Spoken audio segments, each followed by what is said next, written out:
Здесь все старинное. Здесь и монеты, и бисер старинные. Среди монет, украшающих чувашский головной убор хушпу, встречается чеканка середины XIX века. Для сотрудников музея украшения представляют в первую очередь историческую ценность. Тем не менее, драгоценный экспонат на ночь в здании, даже оснащенном сигнализацией, не оставляют, забирают домой. Весит, наверное, где-то килограмма 3. Здесь в основном цельные они монеты из серебра.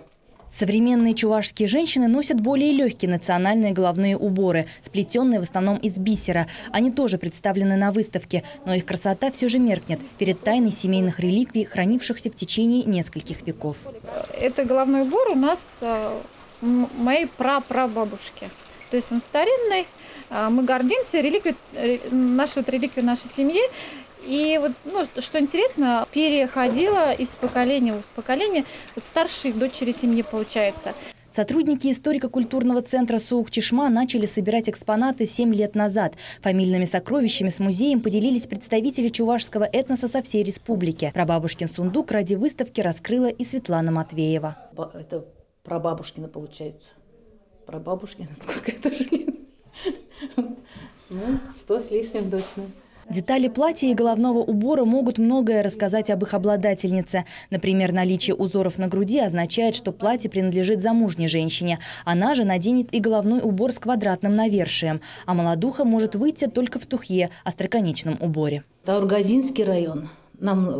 Там тоже отличаются немножко костюмы. У нас одна оборка, у них 2 оборки в костюмах, а остальное в основном одинаковые.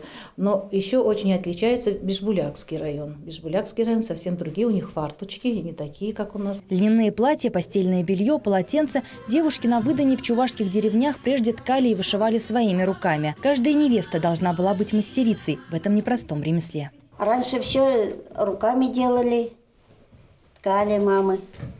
И даже головные полотенца у нас, сурбан называется, их тоже на таких станках ткали. Все делали на станках. Как это делали прабабушки, современники могут увидеть в музее. Раритетный ткацкий станок в культурно-исторический центр привезли из Давлекановского района. Правда, справиться со старинной техникой сможет не каждый, а только опытная мастерица. Такие умелицы сегодня, как и старинная серебряная монета, большая редкость. Маргарита Гафарова, Салават Валеев, Новости культуры, Башкортостан.